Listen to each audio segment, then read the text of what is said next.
Hey guys, welcome to another video. This is Shantanu Pal আর তোমরা দেখছো ফ্যামিলি কম্বো। আমি ভালো আছি, আমার বিশ্বাস তোমরাও ভালো আছো। তো তোমরা সকলেই ভাবতেই পারো যে 2 সপ্তাহ হলো আমি কেন এতটা ইনঅ্যাক্টিভ রয়েছি বা ভিডিও কেন পোস্ট হচ্ছে না, আপলোড হচ্ছে না।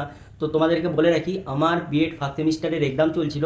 যাতে এক্সামটা ভালোভাবে কমপ্লিট হয়ে যায় সেই জন্য আমি ভিডিওটা একটু অ্যাভয়েড করছিলাম, আপলোডটা বা কন্টেন্টগুলো একটু অ্যাভয়েড করছিলাম। তো ইতিমধ্যে আমার পরীক্ষাটা ভালোভাবে কমপ্লিট হয়ে গেছে। এরপর থেকে আবার সেই আগের মতো নতুন নতুন ভিডিও, নতুন নতুন জায়গা এক্সপ্লোর করতে বেরোবো।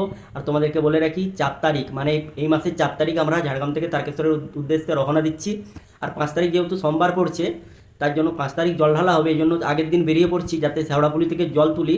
তারপরে আমরা শেওড়াপুলি থেকে আবার হেঁটে করে কিন্তু তারকেশ্বর যাব। তো সেই যাত্রাটা সম্পূর্ণভাবে তোমাদেরকে দেখাবো, কেমনভাবে আমরা যাত্রাটা কমপ্লিট করছি বা এখন পরিস্থিতি কেমন রয়েছে, কেমন ভিড় রয়েছে, ঠিক আছে। তো সেই ভিডিওটা দেখার জন্য আমাদের সঙ্গে থাকতে হবে, আর তার জন্য চ্যানেলটাকে সাবস্ক্রাইব করে পাশে থাকতে হবে, যাতে তোমরা আমার যখন নতুন ভিডিও আপলোড করবো তার নোটিফিকেশন যেমন চটজলদি পেয়ে যাবো। চলো, বাই বাই।